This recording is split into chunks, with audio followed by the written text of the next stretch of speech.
Damon Brooks Jr.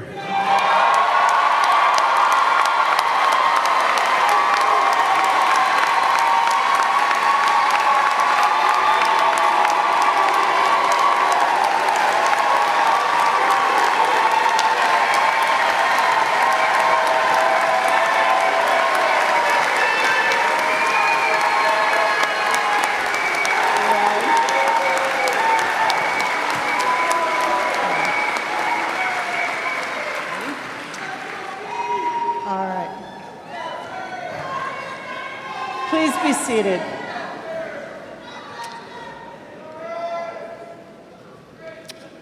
It is an ancient university tradition to give an outstanding graduate selected by our undergraduate class the opportunity to address the commencement assembly on behalf of fellow students.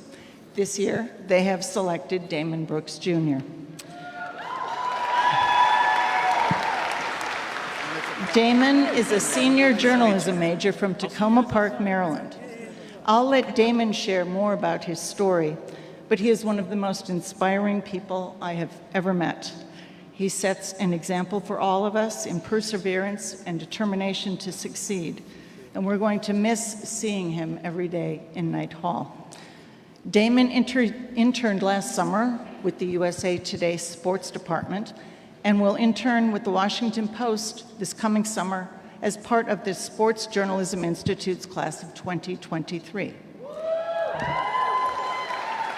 On campus, he covered the Terps women's basketball team and field hockey teams for the Testudo Times. Damon has forged his way to a bright future in this industry, and our whole community is fortunate to have had the opportunity to hear from him today. Please join me in welcoming Damon Brooks Jr.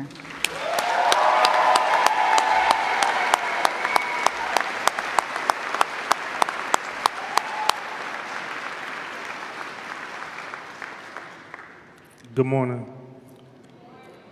I've seen hundreds of you around campus, and you're probably wondering, what led to him being in a wheelchair. Well, today I'm going to talk to you all about getting comfortable being uncomfortable.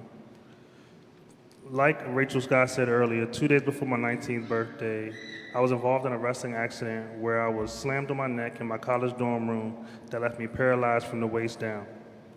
I'm not telling you that for sympathy or sorrow. It was just my form of life-changing adversity. This was my introduction to being uncomfortable. I spent the past 11 years working on getting out of this chair while also developing a love for journalism. While I lost my mobility, I found something. I found my voice. Although I couldn't play basketball anymore, which I had done on my college's team, I knew I wanted to stay close to the game while also remain a part of a team. Journalism has afforded me the ability to stay involved and do two things that I have a great passion for, which is writing and sports.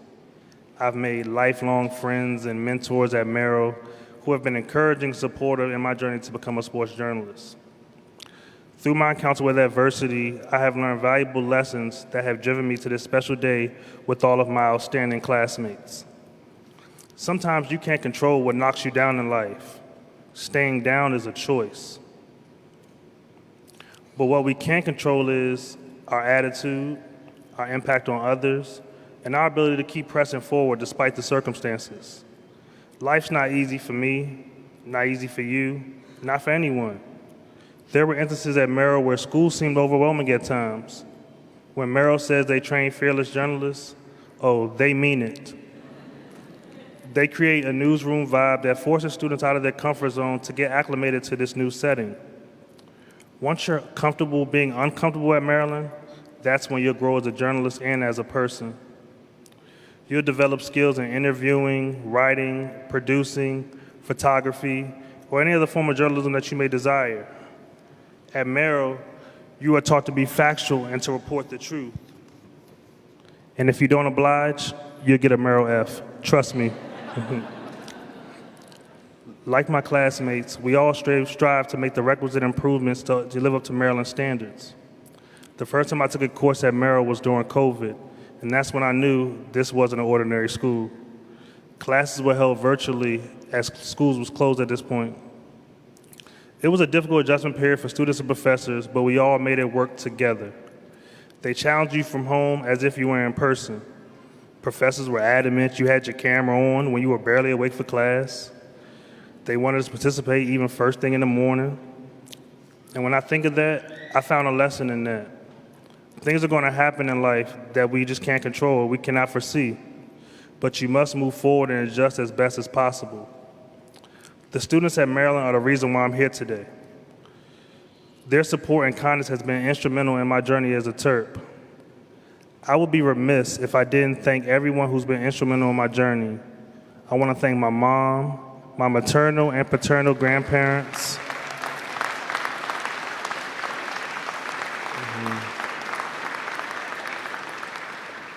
my entire family, my Kennedy Krieger family, Lucy Dalglish, Raphael Lorente, Mark Hyman, Clarence Williams, Ann Rosen, Kevin Blackstone, Caitlin Wilson, Bobby Foster, Derek Willis, Deneen Brown, Sarah Oates, Natalie Cosner, Vanessa Nichols Holmes, Maria Lee, Liz Feldman, Liz Wasden, Missy Mahark in the field hockey program, and Brenda Fries in the women's basketball program. To my graduating class, I want to say I'm honored to be graduating with you, and I want to be the first to say congratulations, because we did it. So don't forget, when life knocks you down, don't lie down. Get back up the best way you can. Terps for life.